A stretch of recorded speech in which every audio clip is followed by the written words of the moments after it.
Nah, aku boleh diceritain juga nggak? Sekarang kan kamu ke SFU, proses transfernya seperti apa nih? Dari FIC ke SFU. Mungkin untuk teman-teman yang sekarang juga lagi cari-cari, masih bingung mau college mana, ya kan? Mungkin dia udah kepikiran nih, oke mau SFU, tapi college-nya mau apa dulu nih? Mungkin masih ada beberapa pilihan, boleh diceritain nggak? Kenapa prosesnya transfernya seperti apa dari FIC ke SFU? Oke. Nah, enaknya FIC itu dia kayak bukan almost lagi sih, emang official kayak partnership dengan SFU kan. Jadinya dia kayak emang under SFU lah bilangnya gitu. Jadi ketika kita mau transfer, tergantung major sih, tapi kayak misal aku bisnis kan, jadi pakai example bisnis paling gampang. Dia tuh ada minimum GPA, which is buat bisnis itu 3,2. 3,2 ini emang lumayan tinggi sih, dia 3,2 out of 4,33. Dan kalau kamu atau kalian bisa mau major yang lain, mau science atau apa, itu emang lebih rendah. Jadi kayak 2,5, ada yang 2,7, tapi nggak ada yang 3 deh. Bisnis doang sendiri nggak tahu kenapa 3,2. Nah, tapi bisnis itu kita ada supplementary application juga. Jadi kalau kalian di antara 2,8 sampai 3,2, kayak aku pas aku ke SFU, GPA aku tuh cuma 3,03. Jadi di bawah 3,2 kan. Tapi karena ada supplementary ini dan aku dulu banyak aktivitas di luar kayak OSIS apa.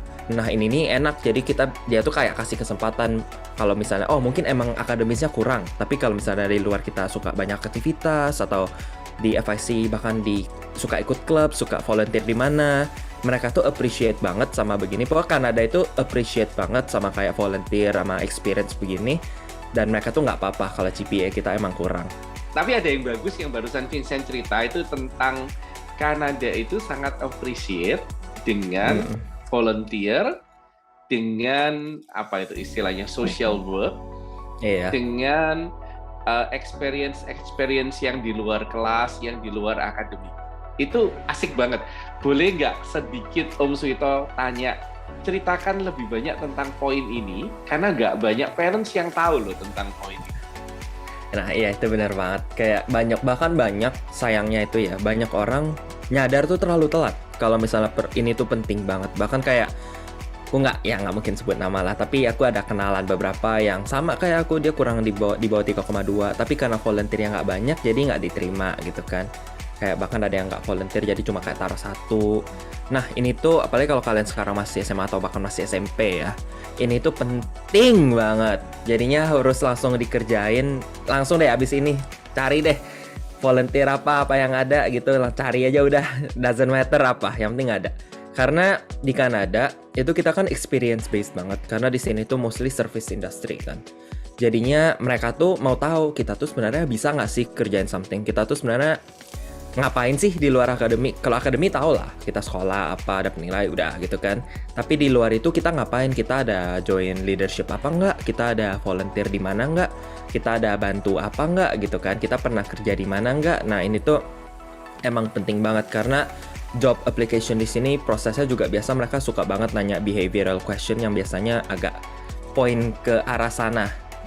Cuma kalau khusus yang supplementary application ini, karena aku tadi bilang mereka perhatiin banget, emang not only ini berguna untuk kalau kalian misalnya nggak bisa 3,2, ini juga berguna banget buat ya nanti kalau kalian mau, bahkan ada volunteer, ada yang mereka juga lihat volunteer gini. Jadi kalau kalian mau volunteer di yang tempat yang emang lumayan apa ya istilahnya, kayak lumayan simbolnya tinggi gitu ya, gimana aku nggak tahu sebutannya, tapi kayak misalnya di sini itu kita ada misalnya BIM, itu tuh BD apa asset management gitu kan. Pokoknya mereka ini adalah bener-bener select few yang bener manage fundingnya sekolah, duit asli gitu, dan mereka udah sekarang lagi manage sekitar 8-9 juta dolar. Dan ini tuh kerjaan beneran, ini tuh bukan kayak simulasi atau bohongan, ini tuh beneran gitu. Jadi mereka tuh kalau mereka salah ya bener-bener duitnya hilang gitu kan.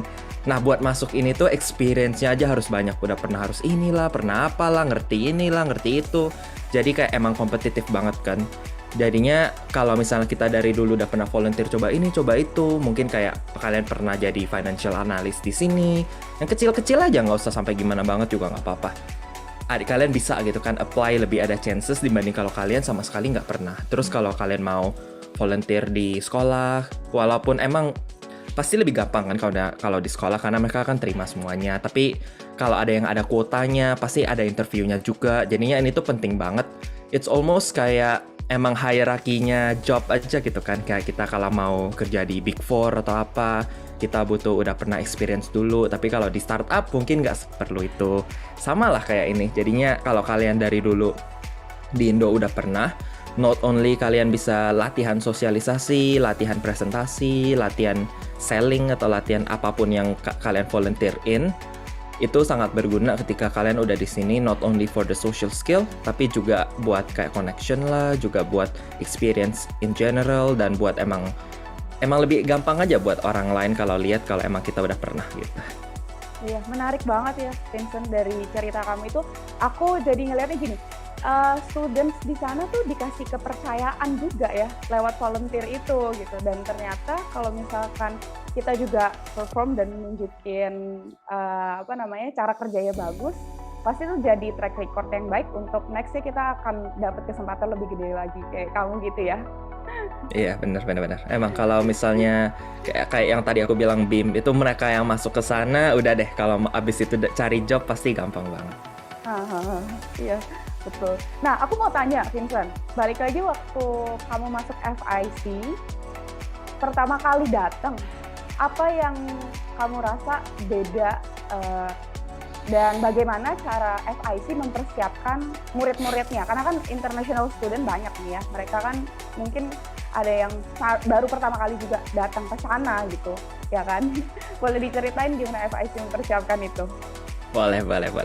Jadi pasti pas ke Kanada semuanya beda dong. Tempatnya beda, duitnya beda, makanan apanya beda, transportasi beda gitu kan. Enaknya FIC itu, dia tuh ada kelas namanya ILS 101, which is Integrated Learning Skills kalau nggak salah. Basically dalam kelas ini mereka tuh ajarin basic survival untuk di Kanada. Itu literally kayak gimana cara bikin phone number lah, atau misalnya mau bikin bank account lah, mau nyari rent lah. Nah, di Kanada itu scamnya itu lumayan sophisticated. Maksudnya sophisticated itu gimana? Jadi di Kanada itu emang udah terkenal. Kalau kita nggak pernah ke Kanada atau nggak pernah tinggal di sini tuh emang nggak tahu ya. Mereka tuh lumayan suka biasanya kalau nggak phishing scam, rent, atau ya biasalah kayak telepon atau SMS, which is biasanya di Indo kan kayak gitu. Phishing scam itu misalnya dari government nih. Mereka ada teks apalah atau apa. Biasanya kan mereka email atau misalnya mungkin mereka telepon. Mereka yang scammer ini, mereka tuh bisa jago banget mimikin email ini. Jadi mereka tuh bisa kayak logonya sama, tagline-nya sama, formatnya sama. Jadi itu kalau kalian lihat kiri kanan, itu tuh persis gitu, nggak bisa dibedain. Jadinya mereka tuh ajarin gimana cara bisa bedainnya, gimana cara keyword-keyword yang kalian cari, gimana cara kalau misalnya kayak kalau mereka nanya soal SIN number, social insurance number itu, atau nanya email atau nanya apapun yang personal info, bohong itu berarti. Karena mereka tuh nggak pernah nanya. Bahkan mereka itu saking kayak selalu begini, official government-nya aja selalu bilang di email kita nggak pernah nanya bakal minta tentang ini gitu. Kayak kalau kalian dapat email dari bank, mereka juga selalu ada yang lain itu kayak kita nggak bakal pernah minta info ini. Itu udah kayak literally semua email di Kanada deh. Terus kayak rent juga. Rent itu juga salah satu scam yang lumayan sering, which is biasanya alasan mereka itu ada di luar negeri. Jadi kalau kalian mau lihat propertinya, kalian bisa lihat dari luar, terus kalau agree langsung kirim deposit, nanti dikirim kuncinya.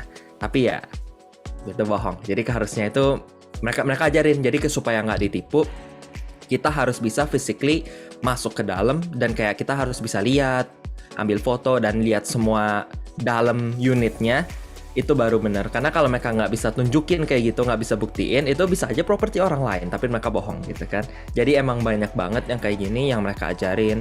Terus juga sebenarnya ILS itu menurut aku juga salah satu kelas yang paling berguna, apalagi ketika baru datang ke sini. Dan kalau nggak salah itu nggak semua kampus itu ajarin itu deh. Kayak waktu itu kita ngomong di yang lain gitu ya, kayak banyak orang bahkan nggak tahu, dan ketika mereka udah ngalamin sendiri, terus mereka mikir, ini bener nggak ya? Baru kita ketahu kan, enggak, itu mah bohong, jangan gitu kan.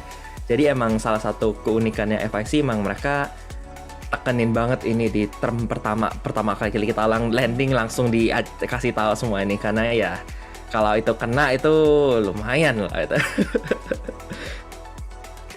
kayak gini student jadi aman dan parents juga aman juga ya Pak Elito ya jadinya. Parents lebih ready gitu untuk melepas anak ke sana, betul ya? Bener banget. Yang menarik dari penjelasannya Vincent ini adalah saya ini bersifat sebagai satu papa, orang tua. Emang sih saya ini bekerja sebagai general manajernya di Universal Study Abroad Indonesia. Tapi sisi yang saya lihat dari penjelasan Vincent adalah saya sebagai orang tua, sebagai seorang ayah, sebagai seorang papa. Waktu kita kirimkan anaknya, kita kirimkan ke FIC, sekarang kita jadi tahu, oh Vincent sudah cerita, ternyata ada kelas supaya kita belajar tidak ditipu. Jadi, tapi ada nggak kelas untuk belajar menipu? Enggak, Nggak ada ya, nggak boleh harusnya ya. enggak, harusnya enggak. Iya, nanti masuk neraka nanti ya. Jadi kita belajar supaya tidak ditipu, dan ternyata kita baru tahu ternyata Vincent cerita bagaimana penipuan itu bukan cuma terjadi di Indonesia, juga terjadi di sana, dan penipuan di sana itu punya level yang lebih halus, yang seolah-olah seperti asli, dan orang-orang yang tidak punya skill di bidang ini mereka akan tertipu. Dan kalau sudah tertipu, mereka akan rugi. Kalau sudah rugi, mereka nggak bisa klaim balik. Betul kan ya? Iya. Diawalin dengan skill supaya tidak tertipu. Wah, itu jempol itu. Jempol Iya. banget. Bisa dapat ilmu seperti itu. Vincent harus sering-sering cerita kalau gitu. Put, Boleh. itu ilmunya buat parents, buat students, bagus banget itu ya. Iya benar, bagus banget. Dan aku sendiri kalau misalkan ke sana ngerasa lebih aman gitu ya. Parents sih pasti senang banget Pak, karena terlepas dari apapun yang dipersiapkan sama parents di sini ya, di Indonesia, kalau mau lepas anaknya ke Kanada, tapi setelah di Kanada dapat pembekalan lagi pasti double dan ekstra merasa aman gitu. Betul, betul, betul.